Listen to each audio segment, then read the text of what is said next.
Assalamu alaikum, Müslüman bir tuğanlarım, Kırgız elim, ece karındaşlar. Bu video sizler için bolmoqçu. Bizin uşul ece karındaşlarımız Kırgızstanda elemez, Rusiyanın köptөгөн şaharlarında, özgöçö bir Moskva şaharında salondordun türünü açıp жатышат. Bu salondun paydası da var, ziyanı da var da. Paydası degенде кандай? Пайдасы болсо, жанакы bir өзүнүн bir аялдарыбыз анча-мынча жолдошторун агарып, сулууларын атыран болсо, биздин устаздар, алымдар уруксат беришет. Бул устаздарыбыз Аллахтын буйругун айтышат ар дайым Курандан. Ошондой эле сулууланган жакшы өзүнүн жолдошторуна, өзүнүн үй бүлөсүнө боюнганы жакшы. Агарып жасанганы жакшы.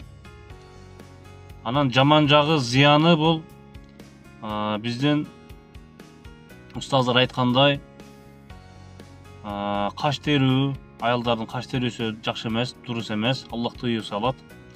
Каш терүүсүдөн да жаман жагы, ошол каштарыны ар бирин жулуп, кашынын ордуна бир ошондой бир боектор менен боеп, өзүнүн кашыдай кылып өтө сонун кылып коет экен. Эми сонун дегенде ошо аял өздөрүнө кимге жакса ошолор үчүн сонун болот. Бизге ошо бир жат көрүнүш, биздин мусулмандарга өтө жат көрүнүш бул. Анан дагы колдоруна лактарды коюп, ошо бир туура эмес, Аллах тыюу салган нерселерди аткарып жаткандыгы өтө бир өкүндүрөт да. Эми лак койгону бул гусул алса биринчиден гусул өтпөйт. Если кимде ким лак коюп туруп намаз окуп жүргөн болсо, гусулсуз намаз окуп жүргөн болсо, бунун намазы, гусулу дурус эмес дегенде. Ошон үчүн туугандар, эми өзүңүздөр айтышыңыздар мүмкүн. Бул чач меники, каш меники, кол меники, тырмак меники, кааласам гусул алам, кааласам гусул албайм деп айтышыңар мүмкүн. Бул бардыгы сиздердики эмес, бардыгы Аллахтыкы. Чачыңыз болобу, башыңыз болобу, жүрөгүңүз болобу, денеңиз болобу, кыскасы Аллах таалам баарыбызга буну убактынча пайдалансын деп берген да. Аллах таалам ошол менин өкүмүмө каршы чыгып, ошол иштерди аткарсын, дозоку болсун деп берген эмес. Биздин эчтекебиз жок, бул жашоодо эчтекебиз жок. Бардыгын Аллах берген. Мисалы башыңызды деле Аллах берген. Кайра ушул бүтүн баш боюнча аманат кылып тапшырышсыз Аллахка. Колуңузду Аллах берген, колуңуздагы бүтүн кылып тапшырасыз. Ар бири денеңиз үчүн жооп бересиз. Чачыңызды Аллах берген, чачыңызды ошондо Аллах үчүн Аллахка тапшырасыз. Аллах таалам кандай берген болсо, ошондой кайра кайтарып алат. Бүт денени Аллах берген, Аллахтыкы. Биз ойлойбуз, бул кийим меники, мисалы мына очки меники деп ойлошубуз мүмкүн, футболка меники деп ойлошубуз мүмкүн. Кимдир бирөө машинасы менен мактанат, машина меники, өзүм алганмын, иштеп алганмын. Үй меники, өзүм салганмын. Анан бир жетишкендиктерге жеткен болсо, бул бардыгы меники, мен ошол нерсеге өзүм жетишкенмин деп ойлойт да. Чындыгында биздин акылыбызга сала турган болсо, ал биздики. Бирок бардык нерсени, дүйнөнүндө бардык нерсени берген ким? Аллах берген. Аллахтыкы. Дүйнө таптыңызбы? Бул да Аллах таалам берди сизге. Ошол берген себебиңиз бир аз кичине аракет кылып койдуңуз, Аллах таалам берди. Аллах таалам аябай көп мээнет кылган инсандарга кээде бербей коюшу да мүмкүн да. Бактардан булган бир сабагы да бар. Кимдир бирөөгө Аллах таалам балалуу кылса, кыз берет, уул берет дейт. Аллах таалам кааласа бербей койсо, кызды дагы баланы да бербей койсо, колуңдан эмне келет деген бир сөз бар да. Ошондой эле Аллах таалам сизди сүйгөн үчүн, сизден корккон үчүн, сизден тили кызык болгон үчүн берген жери жок. Бул дүйнөнү, башканы, мисалы футболка, мисалы мынандай кийимдерибизди, мисалы мына очкилерди, машиналарыбызды, үйлөрүбүздү Алла Таалам бизге коркконунан, тили кысык болгонун себебинен, бир уят болгонун себебинен берген жери жок. Аллах Таалам ошол нерсенин бул жашоодо менин буйругумду аткарсын, менин буйругумду тагыраак аткарсын, менин буйругумду аткарганга, Аллах менин өкүмүмдү аткарганга кыйналбасын деген даражада Алла Таалам ушу акырындык менен ушул нерселерди берип койду. Улоону айталы, мисалы машинаны айталы, кайсыл бир жерге жетишиңиз керек боло турган болсо, Алла Таалам ушул улоону сизге бир аз менет кылып койдуңуз эле, ошонун себебинен акча алдыңыз, ошонун себебинен сиз машина алдыңыз, автоунаа алдыңыз. Ал менен сиз кайсы бир жакшы жакка пайдаланып жатасыздар. Ошон үчүн Алла Таалам бир аз бул жашоодо жеңилдик болсун бул пендеме деген максатта ушул дүйнөлөрдү берип атат. Корккон үчүн эмес. Эми кааласам лак коем, кааласам чачымды боем, кааласам кашымды кырам деген бул ой өтө туура эмес да. Аллах Таалам кандай берген болсо, кандай буйруган болсо, ошондой болуп жүрүш керек туугандар. Бул сиздики эмес, каш дагы сиздики эмес, чач дагы сиздики эмес. Убактынча ушул пендем куник болуп калбасын деген максатта, элдердин катарында калбасын деген максатта сизге да чачты берди, кашты берди, тырнакты берди, баардык нерсени берди. Ошону биз туура пайдаланышыбыз керек туугандар. Жасаныңыздар, если кимде ким жолдошу, мындай айтканда, биздин копол тилде айтканда, эри болсо, ошо эрини жасансын үйүнүн ичинде, өзүнүн коросунун ичинде. Жасаны байганда духилерди себеп коюп көчөгө чыгып атасыздар. Ошо ар бир жыттаган духи үчүн канча эркектер шахваты козголо турган болсо, эртең Аллах Таалада жооп бересиздер. Ар бир эркектин жыттап туруп, шахваты козголуп ниети кеткен болсо, сиздер ар бириңиздер жооп бересиздер туугандар. Ошон үчүн бул Аллахтын да өкүмүн аткарыңыздар. Бул жашоо 3 күндөн турат дейт да. Кече, бүгүн, эртең депчи. Ошон үчүн туугандар, бул өлүм айттырбай келет. Бизден өтө күчтүүлөр деле бардык жердин астында жатышат азыр. Бизден байлар деле жердин астында жатышат. Бизден акылдуулар деле жердин астында жатат.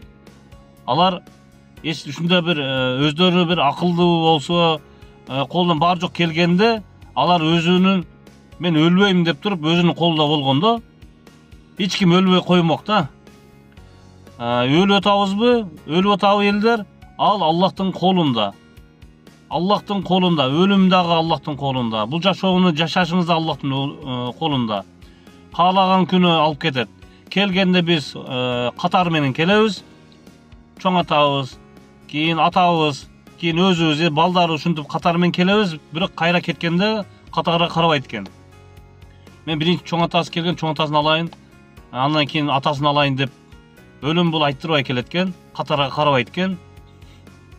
Ошон үчүн туугандар, бул жашоодо жасанганыңыздар менен бир башка бир эркектердин шахватын козготуп атасыздар.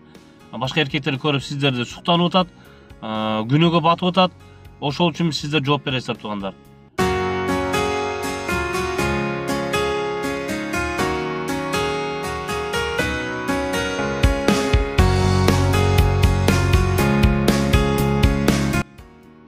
Ошондо ойлошуңуздар мүмкүн, бул байлык меники, өзүм тапканмын, үй меники, машина меники, мал кой меники депчи. Бул Аллахтыкы. Бул жашоодо эмне биздики? Бир гана биздин өзүбүзгө жеке караштуу бул нерсе, бул амал. Бул жашоодо кылган амалдарыбыз, жакшы амалдарыбыз гана биздики болот экен. Ошо кабырга барганда акыретте да ошо бир гана ошо амал менен гана жооп берет экенбиз. Ошол эле биздики болот экен. Калган бардык кийимиңиз дагы калат. Бүт нерсени Аллага тапшырабыз.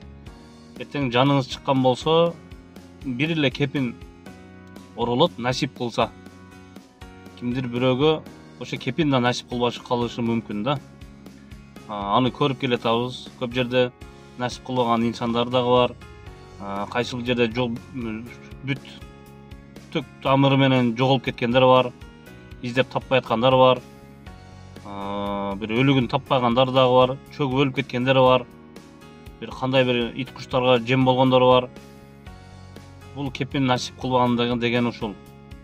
Кимдир бирөөгө жакшы өлүм насип кылышы мүмкүн, кепинделиши мүмкүн, жаназа окулушу мүмкүн.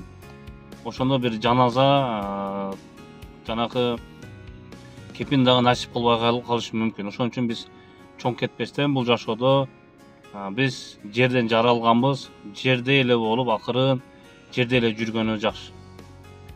Биздин бир гана амалыбыз гана кетет акыретибизге. Ошол амалыбыз гана биздики өзүбүздүкү болот, калган бардыгы жаратуучу Аллах тааламдыкы. Ошол туугандар, жанакы ушул макалды көп айтам мен.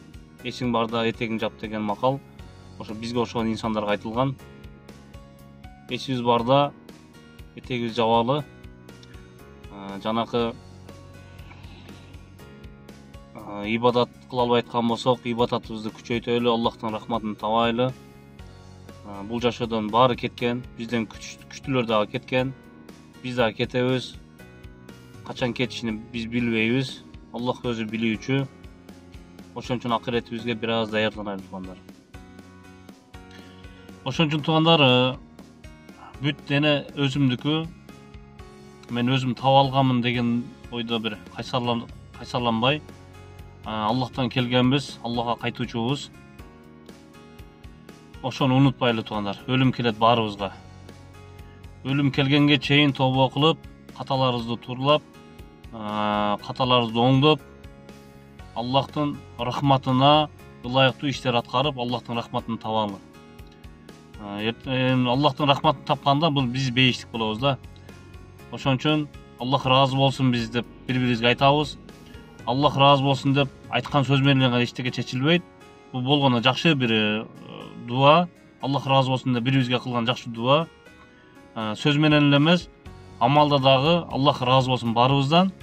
Кылган амалдарыбыз Аллахка жагымдуу, сүйкүмдүү болушуну бардыгыңыздарга мен тилектешмин. Кимдир бирөөнө бул сөздөрүбүз жакпашы мүмкүн. Ал ошол инсан ошол нерсени аткарып жүргөн болсо, ошол инсанга жакпайт. Жанакы аракты, шарапты ичсе боло берет экен деп алкаштар айткандай эле, кимдир бирөө ушундай бир иштерди аткарып аткан болсо, ошол инсандарга, эжелерибизге, карындаштарыбызга жакпашы мүмкүн. Бул жакса жакпаса, бул сиздердин оюңуздарга каралбайт. Бул шарият, Аллахтын өкүмү. Сиздердин баардыгыңыздарды эртең дозокко түшүшүңүздөрдү мен каалабайм. Башка инсандарды дагы ошол дозокко себепчи болушуңуздарды мен каалабайм туугандар. Аллах ыраазы болсун баарыңыздардан.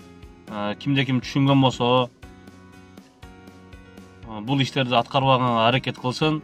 Чуба устаздардын суроо жооп сабактарын уксаңыздар, ошо устаздардын сабагында кенен айтылган бир толук маалыматтарды аласыздар туугандар.